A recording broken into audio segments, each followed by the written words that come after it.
बोले थे कि यहाँ पानी लग गया, तो हम उनको पैसा दिए कि जाओ भाई यहाँ से तुम लगवा के मोटर वोटर टनवा के पानी फेंकवा जी। ये देखिए साफ सफाई नहीं है, बिल्कुल गंदगी है, नाली बिल्कुल कचरा पड़ा हुआ है, उसका कोई देख प्रॉब्लम हो रहा है, जहाँ तहाँ पानी लग जा रहे हैं, आने जाना मुश्किल हो जा रहा है, उस पर निकासी पर काम नहीं मिल रहा कुछ करने के लिए।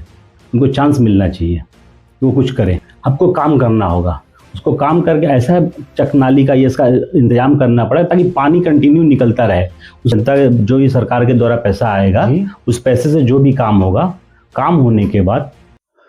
स्वागत है आप सबका एक बार फिर से 12 न्यूज में। मैं मोहम्मद यासिर खान इस वक्त मौजूद हूं उत्तर प्रदेश के पूर्वी क्षेत्र गाजीपुर जिले के मशहूर गांव बारा में, और आगामी पंचायती चुनाव को मद्देनजर रखते हुए ग्राउंड रिपोर्टिंग कर रहा हूं। 12 न्यूज की यह अहम पेशकश नेतागिरी या सेवा में आप सबका स्वागत है। आज हमारे बीच मौजूद हैं आगामी पंचायती चुनाव के भावी उम्मीदवार अलमास आलम जी, जिनसे हम आगामी चुनाव को मद्देनजर रखते हुए बातचीत करेंगे। तो कैसे हैं आप अलमास जी? अल्हम्दुलिल्लाह मैं अच्छा हूँ। जैसा कि हमें मालूम है आप आगामी पंचायती चुनाव में खुद को एक प्रत्याशी के रूप में देख रहे हैं और जनता के बीच खुद को ला खड़े किए हैं। तो अलमास जी, आपको चुनाव लड़ने का जो विचार आया, क्या किसी घटना ने आपको प्रभावित किया या कोई विचारधारा है जिससे आप प्रभावित हैं? नहीं, ऐसा नहीं है यासिर जी। मैं गांव में देखा हूं कि यहाँ पर विकास की बातें होती हैं जी। जब ग्राम पंचायत जब भी इलेक्शन आता है विकास की बातें होती हैं, लेकिन जमीन पर कुछ विकास दिखाई नहीं देता है मुझे। और सारे वादे करते हैं लेकिन काम कुछ नहीं करते हैं। तो हम इस बार सोचे कि नहीं, क्यों ना हम ही खुद जी ग्राम पंचायत लड़के इंशाल्लाह जीते, और जीतने के बाद ऐसा विकास करें कि आने वाले लोग उस चीज़ को याद करें।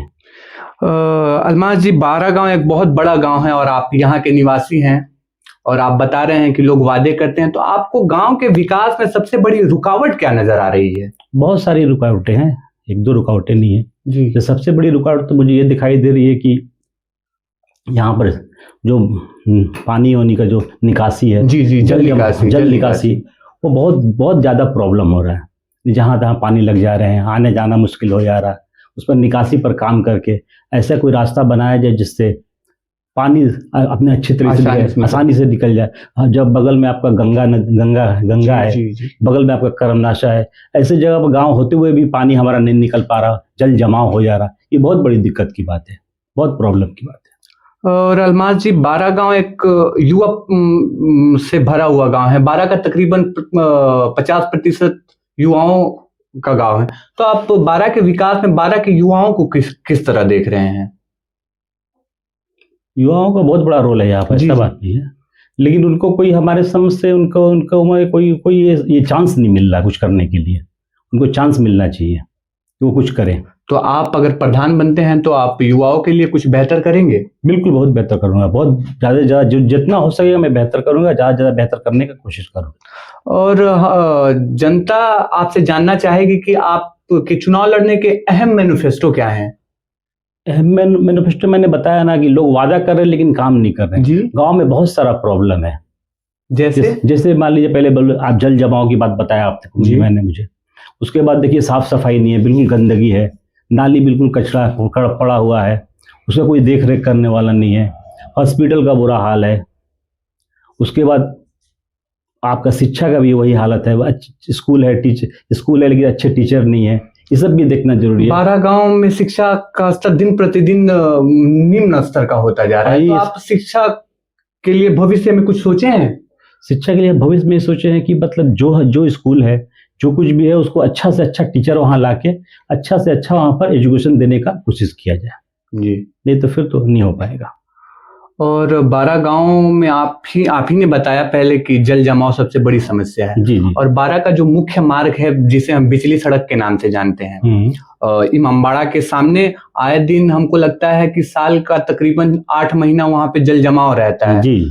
और वहीं से बच्चे इकरा मॉडल स्कूल में आते हैं, फिर अगर किसी का इंतकाल हो जाता है तो कब्रिस्तान जाना होता है या किसी को शमशान जाना होता है, तो बहुत बड़ी समस्या है ये गांव के लिए। तो इसको आप किस हिसाब से देख रहे हैं? नहीं, ये तो लगा हुआ जल जमाव बिल्कुल लगा हुआ है, लेकिन उसके लिए आपको काम करना होगा, उसको काम करके ऐसा चकनाली का ये इसका इंतजाम करना पड़ेगा ताकि पानी कंटिन्यू निकलता रहे। उसके देख रेख करने के लिए भी किसी मतलब मॉनिटरी होना चाहिए, आदमी होना चाहिए जो उसको देखे, जो सिस्टम सही रहे उसका, ताकि पानी कंटिन्यू निकलता रहे। बड़े बड़े शहरों में, नगरों में आप देखते हैं वहाँ भी जल पानी लगता है। ऐसा बात नहीं कि बारिश होता है तो पानी लगता है, लेकिन ऐसा कुछ मोटर का सिस्टम होता है जो पानी को टान के बाहर कर देता है, वो निकाल देता है, ताकि रास्ता फिर क्लियर हो जाता है। लेकिन यहाँ ऐसा कुछ नहीं है। तो क्या आप पिछले 6 महीने या साल भर से बारा के पंचायत चुनाव के लिए सक्रिय हैं गांव में, तो आपने कहीं कोशिश किया है इसको बेहतर करने के लिए? फिलहाल हमने कुछ नहीं कोशिश किया, ऐसा नहीं है, हमने कुछ नहीं कोशिश किया। बहुत सारे लोग बीच में हमको बोले थे कि यहाँ पानी लग गया, तो हम उनको पैसा दिए कि जाओ भाई यहाँ से तुम लगवा के मोटर वोटर टनवा के पानी फेंकवा जी। यही किया, क्योंकि जो इनके जिम्मेदार लोग हैं उनको करना चाहिए जी, उनकी जिम्मेदारी बनती है। और अभी जैसा कि आपको मालूम है, इस साल भारी बारिश के कारण किसानों को बहुत बड़ी समस्या का सामना करना पड़ रहा है, और सामना ये करना पड़ रहा है कि धान के खेत में पानी लगा हुआ है और कृषि में काफी देरी हो रही है, और जो कटाई धान की पिछले साल 1200 रुपए बीघे के हिसाब से हो रही थी, वो इस साल 4500 रुपए बीघे के हिसाब से हो रही है। तो इसको बेहतर करने के लिए या भविष्य में इसे बेहतर करने के लिए आपने कुछ सोचा है? इसके लिए हमने बताया ना, जो जल जमाव जो प्रॉब्लम है उसी का नतीजा है ये। हमारे खेत में खुद ही 4-5 रोज पहले हमारे डेरा पर कटाई हुआ है, क्योंकि पानी लग गया था, वो गीला था, इसलिए मशीन चल नहीं पा रहा था वहां पर। अगर जल जमाव को, अगर पानी को निकाल दिया जाए, निकासी सही हो जाए, तो फिर ये प्रॉब्लम खत्म हो जाएगा आस्ते आस्ते। क्योंकि पिछले वीडियो में मैंने किसानों का हाल जाना, तो किसान रो रहे थे, वो बता रहे थे कि जो पूंजी हम खेत में लगाए हैं वो तक नहीं निकल रहा। तो क्या आपने अभी इस साल कोई कोशिश किया कि कटाई का दाम कम हो जाए, या कोई खुद से हार्वेस्टर मंगवा के इसको कटवा दें किसानों को मदद करने के लिए? नहीं, ऐसा कुछ तो हुआ नहीं है, ऐसा कुछ हुआ नहीं, लेकिन आने वाले टाइम में होगा जी, इंशाल्लाह होगा। और बारा गांव में एक पीपा पुल भी है, आपको मालूम है। पीपा पुल जो लगने का एग्जैक्ट वक्त है वो है अक्टूबर महीना जी जी जी, लेकिन अभी तक ये शुरू नहीं हो पाया है। और बारा का तकरीबन 40% खेत गंगा के उस पार है, तो किसानों को आने जाने में बहुत समस्या हो रही है। तो इसको शुरू करवाने के लिए आपने कोई पहल किया है अभी तक? हमने तो पहल नहीं किया, पहल तो करना चाहिए। जो हमारे जिम्मेदार लोग हैं, जो भी हैं गांव के, मतलब प्रधान हैं, चाहे जिला पंचायत, जो भी हों, उनको करना चाहिए, इस चीज़ को करना चाहिए, उनको आगे करने। अगर हम उस जगह पर होते तो हम जरूर किए होते जी, हम जरूर किए होते।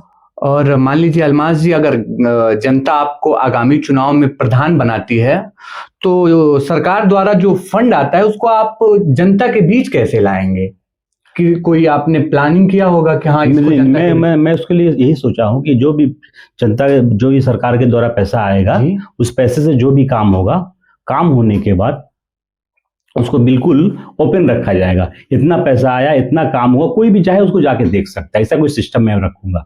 तो इसके लिए आपने आप महीने या साल में कोई सभा करेंगे? बिल्कुल सभा करेंगे, महीने के साल में करेंगे, सभा करेंगे। हम लोगों से कंटिन्यू मिलेंगे, 2 महीने 3 महीने पर एक सभा कर दिया करेंगे, भाई इतना फंड आया, इसमें से इतना खर्च हुआ, इतना इसमें बचा। उसको चाहे कोई भी गांव का मेरा जनता हो, कोई भी आदमी हो, आकर उसको देख सकता है, समझ सकता है।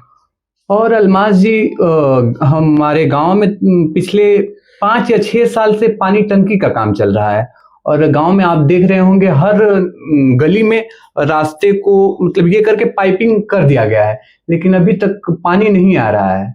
तो इसको शुरू करवाने के लिए आपने कोई प्लानिंग किया है, या इसको चालू करवाने के लिए अभी तक कोई कोशिश किया है आपने?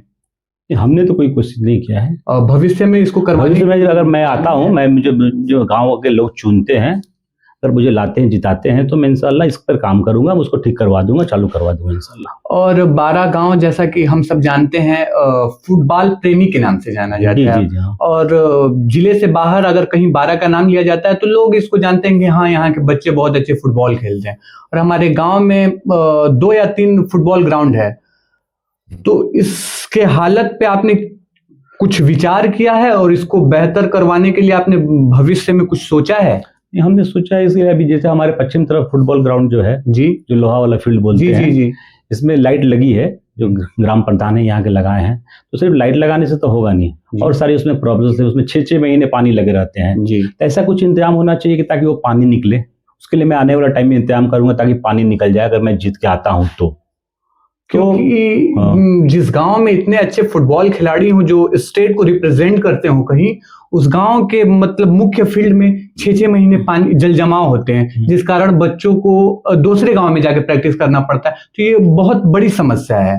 बिल्कुल, समस्या बहुत बड़ी है। हमसे यह यूथ लेते हैं, लड़के जो खेलते हैं जी, मुझसे कंटिन्यू मिलते भी हैं, सारे प्रॉब्लम्स बताते हैं, तो हमसे जो हो सकता है हम उनके लिए हेल्प करते भी हैं। और उसके बाद ये भी बात होती है कि चलो भाई आगे आप आइए, आगे इसको खत्म कराइए। मैं जरूर कराऊंगा इसको इंशाल्लाह। अंत में आपसे एक सवाल ये है कि 12 न्यूज की इस पहल को आप किस तरह देख रहे हैं? ये बहुत अच्छा चीज़ है, इसलिए बहुत बेहतर चीज़ है। इससे आदमी को इम्प्रेशन होगा कि हम भी कुछ करें। इससे सारे लोग इसकी बात को जानेंगे, कौन क्या क्या नहीं किया। बहुत अच्छी बात है इसके लिए। आपका कीमती वक्त देने के लिए बहुत बहुत शुक्रिया। और अगर 12 न्यूज के माध्यम से आप 12 की आवाम से कुछ कहना चाहते हैं तो कह सकते हैं। मैं 12 के आवाम से ही बोलूँगा कि आप मुझे एक बार मौका दीजिए। इंशाल्लाह मैं सेवा के भाव से आया हूँ, इंशाल्लाह मैं पूरी सेवा करूँगा और मैं आने वाले टाइम में ऐसा कुछ काम करूँगा गांव के लिए कि आने वाले लोग मुझे याद रखें कि नहीं भाई कोई काम किया था इंशाल्लाह। चलिए, बहुत बहुत शुक्रिया। हाँ। बहुत बहुत